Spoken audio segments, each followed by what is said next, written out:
It's that time again on the Sean O'Connell Show. We've had a little hiatus because of the bye week, and I had some travel calling fights. But now we're back with QB1 Dishin with Devon Dampier here in our Broadway studios. Dev, how are you, sir? I'm good. Good to be back. Yeah, man. Good to be back for all of us. Good to be back in the swing of things with a week of preparation for Arizona State. Obviously, that looks a lot different for us preparing for a game than for you all. But take me back to West Virginia. We haven't spoken since that game, really.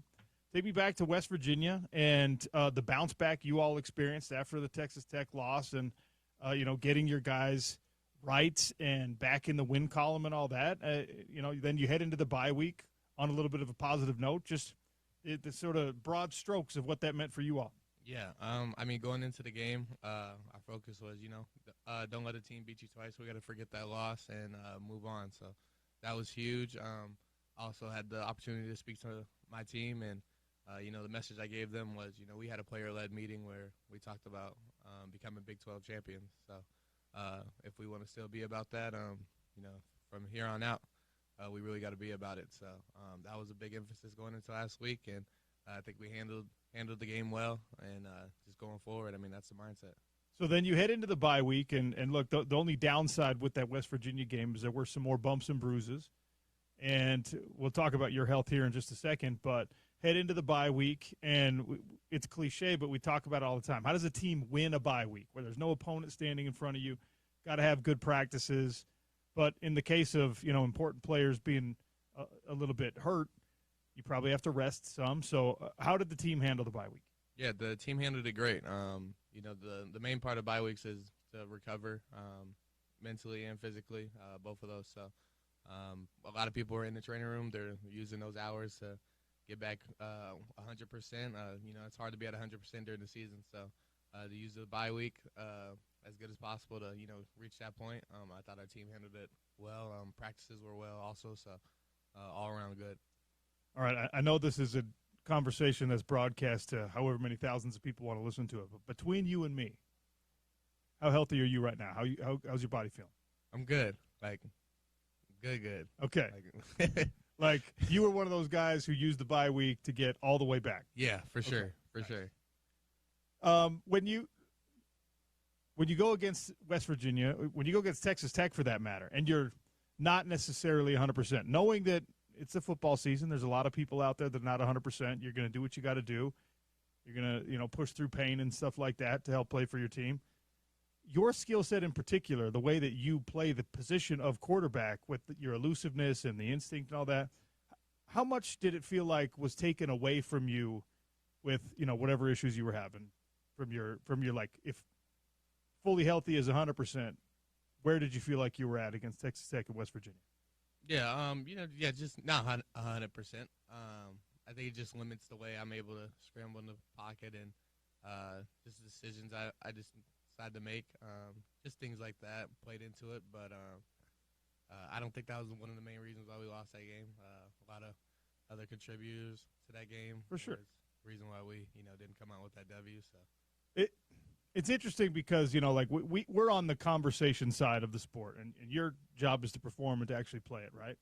And you're new to Utah, but you're a veteran in the sport, and you've played through injury before and all that stuff. And now there's these rules. There's these new things, injury reports, and all this conversation about, well, why didn't Devon appear on an injury report and things like that. You're very good at blocking out the noise. There's like trauma associated with injury reports in the University of Utah football. So did any of that buzz touch you? Did any of that buzz, did people talk to you about it? Like, oh, man, like we didn't know how you were feeling. We didn't know anything about it. Like, how were you insulated from that? Yeah, I heard about it maybe that week after. I was just asked some questions by the media and stuff. But, yeah, I was never in question that I wasn't going to play. Right. And, that's what the report is, if you're in question to play or not, and I was never in question. So, yeah. That's how I went. That's kind of the way we processed it. Like, if he's going to play, he's going to play. And what you do at practice is that's part of the reason why practices are closed now. There was a time where even during the season we could watch portions of practice and things like that. Obviously, this is part of the reason why things are closed. But I'm not here to talk about injury reports. Right? That was something that was kind of, I won't say funny because people take it too seriously, but it was a quirk of being associated with Utah football and the past couple of years with the Cam Rising stuff. And then it felt like there was shrapnel, like you were going to catch a stray because of how those things were handled. Yeah. And then you got caught up in something like that. Yeah. I hear it. All right. Let's talk about getting ready for Arizona State. This is a team that last year surprised everybody in the conference and won the whole thing. And they've got excellent players. They've improved in the offseason. Like everyone else in the Big 12, they went into the transfer portal and tried to find things that will help them. I still think the best player we've seen at Arizona State in the last 15, 20 years is a guy who's playing for the Giants right now. They were not able to replace Cam Skattebo, but that's the nature of college football. What are you seeing from this team on film? What are you seeing from Arizona State that's going to make this game interesting Saturday night? Yeah, a team that wants to win, and a team that we're able to build that bond during the offseason. You could tell, they play for each other, they play hard.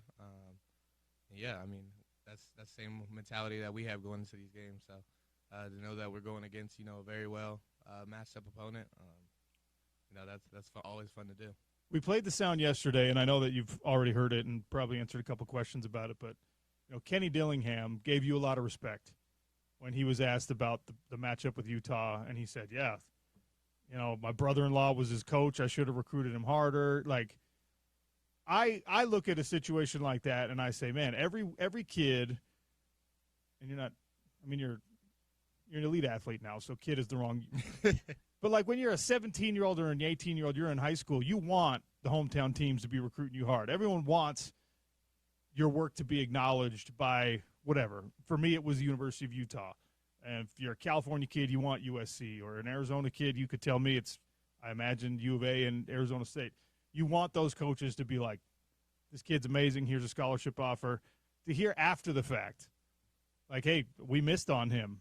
How do you react to it? Like, what does it mean? Yeah, for me, the past is in the past. I do a good job of moving on. That's just how life goes. But yeah, I mean, again, that's another respect from, someone that's, again, brought a team up to become Big 12 champions last year. So that's just a lot of respect coming from him. Yeah. You're heading into the 6th game of the season against a really good opponent, and there's a stretch here now where we're going to start figuring out the pecking order in the Big 12 Conference. You're still within, the striking distance of a championship bid, a championship itself, but there's also 9 other teams in the conference right now who are there. So it's all going to get figured out, and you guys have to start figuring it out against a really, really good Arizona State team that can score some points. They're good at stopping the run. How do you think this game is going to play out on Saturday night? Do you feel like you're going to have to put up, 35, 40 in order to get it done? Is this going to be a low-scoring affair? Is it going to be wet and rain and cold a little bit factoring in potentially? How do you think it plays out? Yeah, I mean, we're at home. I think we have that advantage, weather-wise and fan base-wise. So, I expect us to be at our best for sure. And, they're hungry to win this Big 12 also. So, I'm expecting their best as well. And, we're both 2 good college teams, so it's going to be fun. How fast is the season flying for you? It feels like, this is the 6th game of the year. It feels like we're at the halfway point right now, and it feels like we just started. Does it feel that way for you? Yeah, the season does feel like it is moving fast. Our coach was just like, we're almost halfway, literally halfway point. So to be there right now is a little crazy. How would you grade yourself out? I mean, it's more interesting to do it exactly at the halfway point. We'll do that next week, I guess. But, you came in, the first time we talked, you had some stated goals. You wanted to take care of the football better than you did last year. That's been achieved, at least to this point. You wanted to be efficient with the passing game. That's you have the highest completion percentage in the conference, one of the highest in the country right now. So it feels like you're checking those boxes. How do you feel about your own performance when you're watching yourself on tape, when you're sitting down, how you're practicing, the stuff we don't get to see? How do you grade out Devon? I would say I've seen a lot of improvement, especially from last year. Now there's new things that I need to work on. That's just how football continues to go. There's always room to grow. I feel like I've been at a pretty solid point. Just got to be better during the bigger games, you know what I mean? This game is one of those games. the goal is always approach it the same, do things the way you always do them. In big games like this one, it's hard to do that. We talked about this before Texas Tech, and now it's slightly different. Night game, all that stuff, home game. So now that you've taken one crack at these big games at Rice-Eccles Stadium, will you adjust anything for this second opportunity? Yeah, I mean, nothing too adjusting, just being more consistent. That's what it is. And, happened that game, I felt like I wasn't at my most consistent point of the season. So just continue to be consistent and efficient offense. I mean, that's what makes us roll. So in this this bye-week rest and then getting into practice here to prepare for Arizona State, you've got RD coming off his biggest performance of the year so far. Larry seems like he's getting a little bit more involved. Dallin Bentley and you appear to have developed a decent amount of chemistry. He's been one of the more productive tight ends in the conference. Is there any new wrinkle you think we're going to see post-bye week? Have you guys been plugging new things in? Is there maybe someone who's now healthy in a way that they weren't before that could add a different element to this offense? Yeah, I couldn't pick exactly one person, but just, again, with last week being a bye week and, a couple players just resting up a little bit more, other players got to have the opportunity to practice and go with the ones, go with the twos, and, some of those guys, performed pretty well last week. So if there's any way they can help our team, we normally try to get them on the field. So we were talking heading into the bye week about, and this is a defensive thing, so it's not something you get to affect really at all, about, finding the right balance with being physical and tackling in practice, and also making sure guys don't get hurt in practice. You don't want to waste those opportunities when you're on the practice field. And going into the bye week, coaches said, yeah, we're gonna tackle. We're gonna have to figure something out. Now, that's not ones versus ones at this point in the season, but Kyle Whittingham said, put the scout team out there and let people tackle them. Were you watching that? Like, did you see how that went? I'm very curious to see exactly, at this point in the season where you're trying to protect the health of certain guys, but you also are like, hey, no more missed tackles. What did that look like in practice? We do practice on like two opposite sides of the field. Okay, all right. So you guys were separate at those moments. I did not get to see it. But I can imagine it was probably physical and controlled, though, at the same time. Our coach staff does a good job of doing both. So I was getting like flashbacks to my old walk-on scout team days, right? Because there was like your role on a team when that's who you are, is to be that tackling dummy sometimes. Yeah. One of the worst, probably the worst practice ever. Guys were struggling with their cut blocks in space. Oh, so you're getting cut. So they were just like, all right, you guys, we're going to set up a cone 7 yards over here to the right. You run to that point as fast as you can, and running backs, wide receivers, everyone who was cutting, right? You all run and you cut these fools. And we're like, what? You want me to run full speed into a cut block? And the coach was like, yep, give him a good look. Yeah, give him a good look. No, I do not want to give that kind of good look. Shoot. We should have brought James. Next time, have Deb bring in a random scout team guy so we can ask exactly how that went. Back to the stuff that actually matters here with Devon Dampier. By the way, we're dishing with Dev. Conversation with QB1 is brought to you by Culligan Water of Salt Lake City. Experience the Culligan difference. America First Credit Union, Polylift, concrete lifting and piering, ARUP, blood services. Give local, save local. Did you watch a lot of football over the bye week? Were you able to sit down and see what the other Big 12 teams were doing? I did get to see Iowa State. And then outside of Big 12, I watched a lot of other games too. Sure. It was a wild weekend. It was a wild weekend. Yeah, and it was a wild weekend in the conference, including that Iowa State game, right? Yeah. So I know that you all take it one game at a time, but if we learned anything during the Utah bye week and in the weeks leading up to that, it's like we still don't know. We're almost halfway through the season, and Texas Tech is clearly very good. But it seems like there's like 7 other teams that are good. Yeah. And even the teams that we probably wouldn't say are good or the record doesn't say they're that good, they're still capable of beating you. Is that what you expected from the Big 12 coming into the year? Yeah. I think that was one of the main things, talked about during the preseason when I was doing all the media and all that, the Big 12 is probably one of the most balanced conferences, there is, where every week. Someone has that chance to actually win games and could beat you. So, I think that's a great conference to play in. The fact how level it is out, and yeah. How well do you know these guys on Arizona State? Like, as an Arizona kid, how many of your old high school teammates, camp mates, opponents are playing for the Sun Devils right now? I don't know many, if you want me to be completely honest. Okay.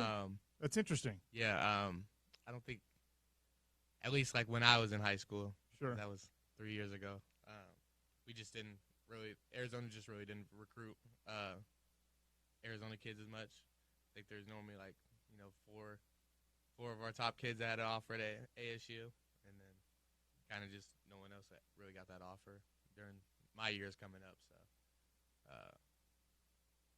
I don't know if it's changed recently, but yeah, well, that's just how it was when I was there. That's actually really fascinating to me because we've seen that phenomenon when certain coaches are at certain places, and maybe the local recruit is not their primary focus.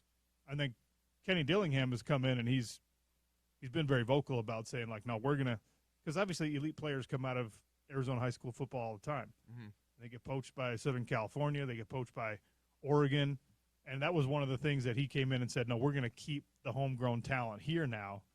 So for it to have changed that much, even in the 3 years that he's been there, is, seems like he's doing what he said he wants. Yeah, for sure. So this Sun Devils team snuck up on people last year. They came in, we didn't do an official preseason poll, but coming into this year, everyone knew good coach, talented team, quarterback that can sling the rock, and he can move.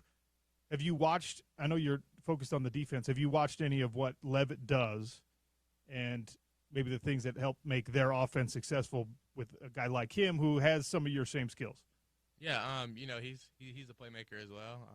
He tends to make highlights happen, during games. So I've definitely seen him scrolling through my phone before.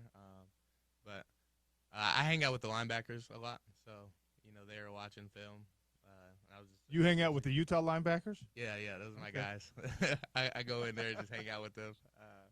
But yeah, I got to see a little bit. He does a great job. He's a phenomenal player. So just that scrambling. It allows you to be able to extend plays, and yeah, he's one of those guys that can create plays for their offense. If you played defense instead of quarterback, what position would you play? With like the size of my build right now, well, or if I could, 6'4". You want to be a linebacker? It sounds like I'd be a defensive end. Dude, it sounds so fun to be out there. Just you're in your own world out there, kind of a little bit. You get especially on the pass rush and all that. Man. D-line in general and defensive end is slightly more complicated than interior D-line, but like that is the opposite end of the spectrum of you have to be reading everything. You have to be aware of everything that happens on the field. D-line and D-end, especially if you're like a pass rushing specialist, you don't have to worry about much. Yeah, no, you go out there and you win your one-on-one, and that literally you get all the opportunities to win your one-on-one. That's it. So is that why it appeals to you? You're just like, oh, I could just go out there, put my hand in the dirt, see ball, get ball, go get the quarterback. It's one of those dominant positions on the other side. We just found out that Devon Dampier wishes he had a simple job on a football field instead of the most complicated one out there. Tell me who you think on this Utah offense has a big game against Arizona State, besides yourself. I mean, it could be anybody. We need to see the offensive line dominate against a quality opponent like Arizona State, obviously. But in practice, through the bye week, getting healthy, whatever, who has a big breakout game, if there is one? I think it's a good mix. We very well respect that. They do a great job plugging the run defense, the run game. But we have a very talented O-line and running backs that carry the ball. So to be able to battle in that aspect, that I think it's gonna be a pretty even matchup up front. I'm gonna take my guys over their guys any day. So I believe that we're gonna be able to try to run that ball the best way we can. We wondered if there was going to end up being kind of like star performers on this offense. breakout guys, bell cow backs, etc. Right now, Coach Beck, it seems like, and this was the case when you were at New Mexico also, an even distribution of touches, opportunities, etc., is kind of characteristic of the way he likes to run offense. You don't have, oh, I'm just looking for Dallin Bentley on third down. Oh, I'm only going to, we're down in the red zone. Everyone knows where the ball is going. I think that's great for an offense. As an individual performer, some guys don't necessarily love that they've got to share their touches. How has that been managed in the locker room? How has that been managed in film sessions? It seems like, from the exterior perspective, that everyone's cool with, as long as we're getting wins. If I got 2 touches, great. If I got 15, also great. But you tell me, is that how it is? Yeah. I think everyone knows how our offense works, and just the progression and things, and obviously taking what the defense gives us. So sometimes opportunities just doesn't present themselves for certain people, and sometimes it elevates for others. So that's very known in our locker room, and just the guys that we recruit and the guys we won at Utah. We recruit guys that play team ball first. So everybody obviously wants it individually, but it's bigger than just you. Utah's a way bigger school than just one individual. So the fact that that's how we carry ourselves is great. This question's way out of order, but it just popped back into my head now. I remember watching when I saw J.J. Buchanan come down with a contested touchdown catch where, it's tight coverage, well defended, all that stuff, but you threw that ball to him and had the trust that the freshman, big body freshman, is going to come down with it. I was like, man, I got to ask Devin about what he saw on that play. And I guess to some extent why you feel comfortable throwing a ball that is well defended to a player like that, because you haven't known each other that long. You haven't had that many reps together. He is still a freshman. That was like a big boy senior type catch, but you threw the ball knowing he could make it. Yeah. When JJ got on campus and we had a couple of practice, there's this kind of one time I threw it up to him, and he did a good job getting it. So we repped it a couple more times during practice, and his percentage was pretty high on the throw. So now, when I'm in game, I'm like, man, if you're guarding JJ 101, I'm putting that ball up there. He's going to go grab it. So when that opportunity was there, he knew I was going to him. So another opportunity for you, for JJ, for everyone else on this offense to have, kind of it's a night game at Rice Eccles.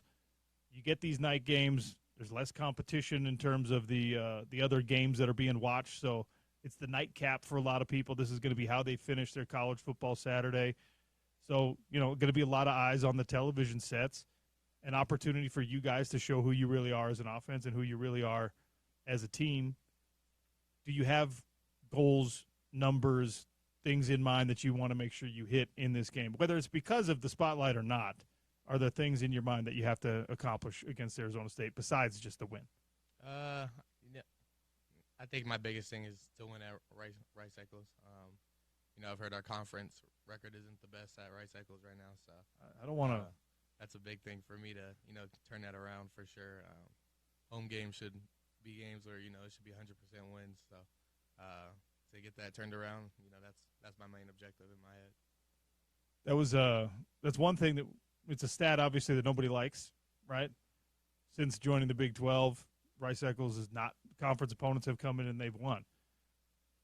Coach Witt that was pointed out to him in the press conference on Monday, and he was like, that sucks. Whether he knew it or not, or he was just pretending he didn't know that was interesting to me. Has that become part of the conversation in the locker room? No, I happened to been online, and it was just right there. And I was like, oh, all right. Turn this around. That's one thing that's great about it, right? Is you could turn it around. Yeah. Right. And a win against the ranked Arizona State team puts you guys exactly where you want to be. How hard is it to focus? That's the wrong way to phrase the question. Has anyone mentioned BYU at all yet? Besides me, now. In our locker room, no. Locker room, it's one game at a time. All right. Yeah, you shouldn't dare to talk about anybody else when we got another team playing. I've heard outside, though, the game's getting closer. Sure. It's a big game for Utah for sure, so I understand why it's being talked about. We'll get to that conversation next week. Well, we'll leave it at that because Arizona State, it is a tough test. It's a very, very winnable game for you all. And I think, what you showed as a team in that West Virginia game, the bounce back from a Texas Tech loss that could be mentally taxing. I think it was a testament to who you guys are as a team and what the Utah football culture is, that, you go into a road environment and you look like the team we thought you were. Yeah. I mean, again, the Big 12 is a lot more balanced, so it's easy to lose a game for sure. Things happen. So, but I think the best thing about losses is, again, you learn a lot about yourself and you learn a lot about your team, and just the way we bounce back. It almost built more confidence in our team that we could do this. What did you do during the bye week to get your mind off football? I had an opportunity to go to Minnesota. Met all my family there. Nice. Because we're really from Minnesota. We were the extended family that went to Arizona. So all my my mom, dad, brothers, we went to Minnesota. And I was with my cousins and uncles and all that. So nice. Little family reunion type situation? Yep. What part of Minnesota? Brooklyn Park. Okay. It was a little bit north of Minneapolis. All right. But yeah. I was born in Minnesota. Oh, yeah? I lived there. I lived in Cottage Grove, which is right outside St. Paul. Okay, yeah. So I was 9, and then we moved to Utah. Yeah. So, yeah. Oh. Great place. Yeah. Minnesota's great. Yeah, it is. The winters are a little bit harsh. Yeah, they're brutal. It's crazy. That's kind of why we went to Arizona. My dad said he got tired of all that cold and shoveling, and too much came with those winters. I remember when we moved, I was in 3rd grade, going into 3rd grade. We moved that summer. When we moved to Utah, one of the strangest things for me, in Minnesota, when you're a little kid, you can walk across the top of the snow a lot of times, right? Because it freezes so hard. And I remember when that first summer or that first winter in Utah, like, that never happened. You could never walk on top of the snow. You'd be trying to walk around and sled, and you're sinking. And I was just like, what's wrong with your snow? 2 different snows. And everyone's looking at me like I was crazy.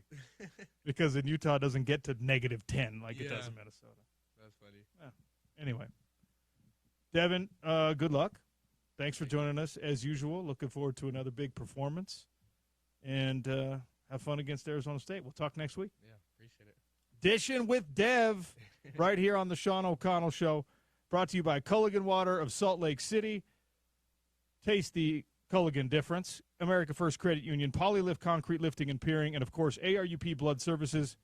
Give local, save local.